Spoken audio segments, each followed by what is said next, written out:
Balurghat B Ed college তার autonomic প্রাপ্তির পর আজকে এবং কালকে দুদিন ব্যাপী যে বিএড অ্যান্ড এমএড কোর্সেস তার কারিকুলাম ইভ্যালুয়েশন সিস্টেম এর সাথে সংশ্লিষ্ট যে ওয়ার্কশপের আয়োজন করেছেন সেখানে উপস্থিত হয়ে আমি প্রথমেই আজকে অনলাইনে উপস্থিত ছিলেন মাননীয় মন্ত্রী মহোদয় ডক্টর সুকান্ত মজুমদার এবং vice chancellor madam Ambedkar university doctor Suma Bandyopadhyay তাদের যথাযোগ্য শ্রদ্ধা নমস্কার জানাই।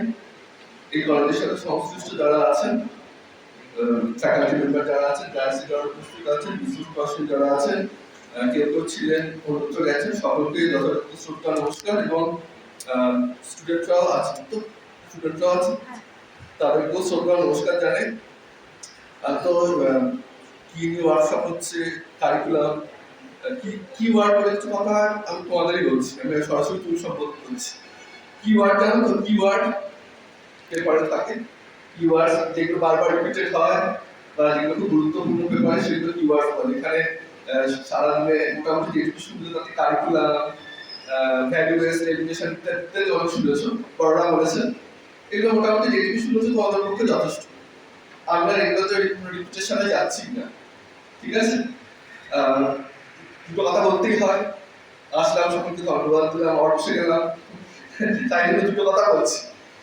সেটা হচ্ছে যে এটা শুধুমাত্র তোমাদের জন্যই পার্টিকুলার, আর আমাদের সকলের জন্য ইন জেনারেল হতেই পারে, কিন্তু আমার সকলকে তো বলার জায়গায় নেই, তোমাদের বলছি।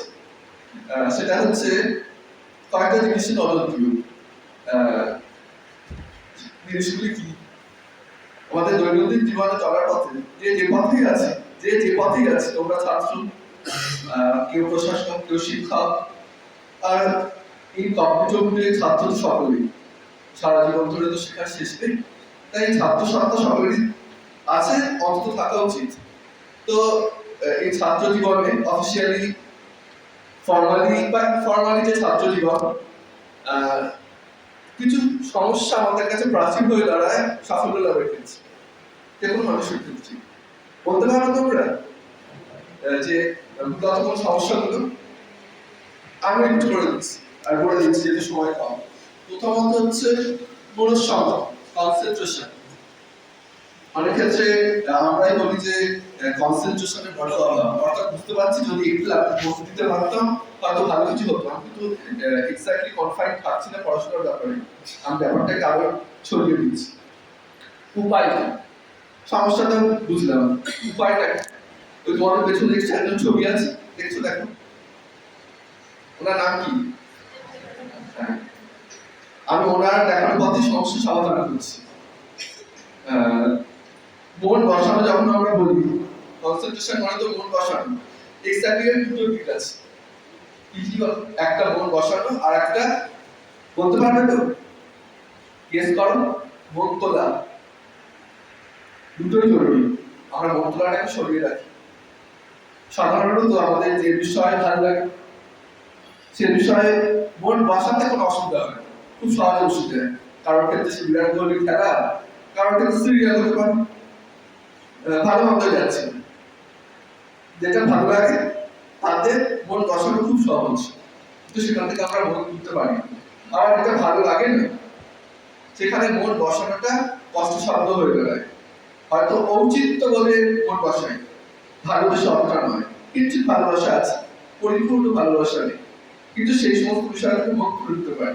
এখন উপায় হচ্ছে, এটা তো বুঝতে পারছি খুব তাত্ত্বিকতার বাইরে বেরিয়ে যে মন আমাকে কন্ট্রোল করছে, বোঝা যাচ্ছে? তাহলে এটাকে রিভার্স করতে হবে, আমি কন্ট্রোলার হব, মনকে ডমিনেট করব। উপায় কেউ বলতেই পারবো না যে সাধু সন্ন্যাসীদের তো ক্ষমতা বেশি থাকে, আপনার সাথে আমার তুলনা করলে হবে না। তাই আমি খুব সাধারণ উদাহরণ দিচ্ছি, যে সমস্ত মানুষরা বড় হয়েছে যে কোনো ক্ষেত্রে তাদের মধ্যে এই ক্ষমতাটা ছিল। কি ক্ষমতা? তারা মনকে কন্ট্রোল করতে পারে, পারতেন বা পারেন। অমিতাভ বচ্চন নাম শুনেছি সবাই, আশা করি শুনেছি। তো একবার অনেক কাল আগে, তোমার তখন জন্ম হয়নি, মানে ছাত্রছাত্রীদের বলছি, একটা শুটিং চলার সময় ওনার অ্যাক্সিডেন্ট হয়। সেই সিনেমার নাম ছিল কুলি। একটু ফাইট সিকোয়েন্স ছিল, ভুল জায়গায় খুব সময় লেগে যাওয়ায় সেটা প্রতিক্রিয়া এমন জায়গায় চলে যায় তিনি প্রায় কমে চলে গেছে। যাই হোক, ঈশ্বরের কৃপায় ভারতবাসীর প্রার্থনায় তিনি সুস্থ হয়ে ফিরে আসেন। তো ডাক্তারবাবু বলেছিলেন যে মিস্টার বাচ্চন আপনি তো চেন স্মোকার, কিন্তু আপনারা যে এখন এই ঘটনা তারপরে আরো কিছু কিছু হয়েছিল সাইড এফেক্ট প্রতিক্রিয়া ক্রিয়া প্রতিক্রিয়া ইত্যাদির ফলে আপনার এখন যে শরীরের অবস্থা তাতে আপনাকে স্মোকিংটা ছাড়তে হবে, এমনটাই কমাতে হবে। এটা সেটা কারণ মনে একটা বিষয় সাংঘাতিক আসক্তি, সেটাই তার জীবন খরচকে নিয়ন্ত্রণ করে। যদি ওয়ান ফাইভ পয়েন্ট তাকে বলা হয় কাল থেকে এটা পুরো স্টপ করে দিতে হবে, খুব সহজ। তো বাকিটা আমি মিস্টার বাচ্চনের বয়ানেই বলছি। তো উনি বলছেন আমার মনে হলো খুব শক্ত কাজ কি করে করি, এটি করতেই হবে। হঠাৎ আমার মনে হলো যে আমি একটা সিগারেটের কাছে হেরে যাব, আমার ভেতরের ইগোটা জেগে উঠল। এই ইগো কিন্তু ভালো, যে ইগো মানুষকে পজিটিভিটি থেকে নিয়ে যায়, এই ইগো ভালো। তখন উনি বলছেন আমার মনে হলো যে আমি এই মুহূর্ত থেকে সিগারেট ছাড়বো। আপনি বাস্তবিক তাই করেছি। বা তোমার অবতার পছন্দ হতে পারে, নাই হতে পারে, সেটা অন্য বিষয়। আমি দৃষ্টান্ত দিলাম, দৃষ্টান্ত এবং দার্শনিক তুলে ফেললাম। এইরকম মনোযোগ থাকতে হবে। সুতরাং be very careful about concentration. শুধু বিএড এমএড পাস করার জন্য না, যে কোনো ক্ষেত্রে ভালো শিক্ষা হতে গেলেও কনসেন্ট্রেশন লাগবে। আর একটা খুব গুরুতর সমস্যা আছে, পুড়ে দেবে। ওই যে আবার স্বামী বিবেকানন্দ থেকে আমি তাকাচ্ছি। উনি ভারতবর্ষ ভ্রমণ করছেন, সন্ন্যাসী যখন ছিলেন সেই সময়। তো দেখছেন যে একটা সাধু কেরল করা একটি মনে হচ্ছে ধ্যান করার চেষ্টা করছেন, কিন্তু ধ্যান করছেন না, বারবার ঢুকছেন আর ঢুলে পড়ছে। তো স্বামী বিবেকানন্দ বলেছিলেন যে ওকে তুলে, মানে ওই সাধুকে তুলে ওর কাঁধে আগুন চাপিয়ে দিন, ওর মধ্যে তীব্র পুড়ে দিন, তম দেখা দিয়েছে। এবং এই প্রসঙ্গে স্বামীজির একটা বিখ্যাত উক্তি আছে, যেটিকে আমরা অনেক সময় ভুলভাবে ব্যবহার করি। সেটি কি? গীতা পাঠ অপেক্ষা ফুটবল খেলা শ্রেয়। শুনেছেন? এটা সোশ্যাল মিডিয়ায় ঘুরে বেড়ায়। স্বামীজি কি কথা বলেছিলেন? হ্যাঁ, নিশ্চিতভাবে বলেছিলেন। তারপরে কি স্বামীজি এটাই বলেছিলেন সারাদিন ফুটবল খেলে যাবো আর গীতা পাঠ খুব বাজে? একেবারেই নয়। কনটেক্সট দিতে হবে। এক্ষেত্রে গীতা পাঠ হচ্ছে শব্দগুলোকে সিগনিফাই করে। শব্দগুলো বুঝি তো? বোঝো তো? শব্দ রজতম, খুব গোটা বাংলায় তখন যারা বুঝছে কোনো কাজে কারো মন নেই, ফুলের বাদশা, রজত চূড়ান্ত কর্মশীলতা যার মধ্যে আছে। শব্দ মানে যিনি ওই স্তরটা পেরিয়ে গেছেন, তাকে দেখে অনেকটা তর্কগুলি মনে হচ্ছে বটে, কিন্তু তিনি তর্কগুলি নয়। এই ব্যাপারটা। তো গীতা পাঠ বা যে কোনো গ্রন্থ যা কিছু উচ্চ ভাব সম্পন্ন, সেটা গীতা না হয় এক্সপ্রেশন যা কিছু হতে পারে, সেগুলো শব্দকে জাগিয়ে তুলতে সাহায্য করে। এবং যে মানুষটা তর্কগুলি, তাকে তো আগে সায়েন্টিফিক্যালি রজ ধরেই সত্যে যেতে হবে। আমি হাফ লাইনিংটাকে স্কিপ করে তো একবার ক্লাসে তুলে দিতে পারবো না, এটা হয় না। তো হাফ লাইনিংটাকে ক্রস করতেই হবে। তাই স্বামীজি এটাই করতে চেয়েছেন, আগে আমরা যখন তর্কতে আচরণ না, আমাদের রজকে জাগিয়ে তুলতে হবে, তারপর আলটিমেটলি সেটা শব্দের দিকে নিয়ে যাবে। তো ওটা কথা এটাই, পুরো দিকে প্রশ্রয় দেবো না কখনো। দুই, তিন, এই তিনটে সমস্যার কথা বলে আমি শেষ করে দিচ্ছি। এটা হয়তো তোমরা এখানে এমএড আছে, এমএড দিয়েছি বারবার পড়বে। Definition of education. One of the five is definition was given by Swami Vivekananda himself. বলছেন education is the manifestation of perfection already in man.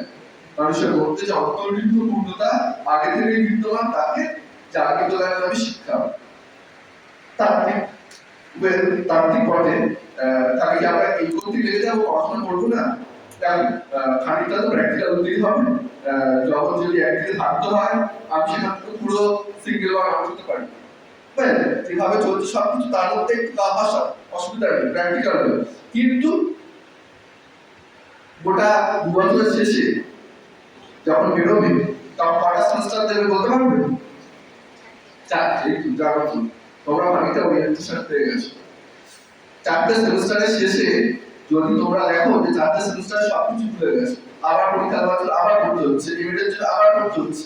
M.Ed. যদি করো অনেক সিলেবাস অনেক কিছু রিপিটেড হবে, বিভিন্ন পরীক্ষাতে অনেক কিছু সিলেবাস রিপিটেড হবে। সেগুলো যদি বারবার পড়তে হয়, ওয়েস্টেজ অফ টাইম হয়। এখন বয়স কত? 18 যদি প্রত্যেকে এইচএস দাও, 21-এ গ্র্যাজুয়েশন, 23-এ মাস্টার্স, পড়াতে হবে।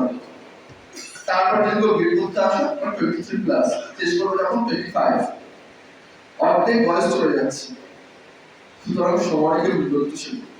তার উপায় আমার তখন সংযম নেই, ওকে অন্তত এইটুকু আমি দৃঢ় প্রত্যয়ী করি, বাকিগুলো আমি পরীক্ষায় পাস করার মতো করে পরীক্ষা ব্যবস্থা যেমন আছে সেই মতো করি, অন্তত একটা কিন্তু পেপার আমি খুব ভালো করে করবো, সেটা যেন আমাকে আর কোনোদিন করতে না হয়। দুর্যোগ বলছি আর খুব প্র্যাকটিক্যাল কতগুলি কথা বললাম, এগুলো একটু মাথায় রেখো। আর তোমরা সকলে খুব ভালো শিক্ষক হবে, নিশ্চিতভাবে যখন শিক্ষক হবে তখন কোনোদিন ভুলে যাবে না। কি বলতো, এখন ওখানে বসে আছো তো, ওখানে মানে এক্স্যাক্টলি আমি অডিটোরিয়ামের এইখানটা বলছি না, ওই জায়গাটাকে রেসপেক্ট করবে। কারণ আমরা যখন এইখানটায় আসি ওই জায়গাটাকে ভুলে যাই। সমস্যা ছাত্রছাত্রীদের কি সুবিধা অসুবিধা বুঝতে আমরা ভুলে যাই সবাই মিলে। যারা খুব ভালো শিক্ষক শিক্ষিকা তারা আমরা রাখেন, তাদের সাফল্যের চাবিকাঠির মূল অস্ত্র অনেকগুলির মধ্যে ওই একটি। তাই নিজের ছাত্র সন্তান ছাত্রী সন্তান কোনোদিন বেড়ে ফেলবে না। এবং ঠাকুর স্বামীজির কাছে প্রার্থনা করি তোমাদের ভবিষ্যৎ উজ্জ্বল হোক এবং বালিকার বিএড কলেজ অটোনমাস স্ট্যাটাস পেয়েছে, তারা সামগ্রিকভাবে সবকিছুকে নিয়ে এগিয়ে চলুক। সিলেবাস ইত্যাদি নিয়ে বেশি কিছু বললাম না, ওটা দুদিন হয়ে যাওয়ার পর হয়তো কিছু বলার জায়গা থাকতে পারে, এই মুহূর্তে বলছি না। সকল ভালো থাকবেন, রাতের সময় হয়ে গেছে, প্রত্যেকে খিদে পেয়েছে বুঝতে পারছি, তারা আশা করি আমার পড়ার কেউ নেই তো।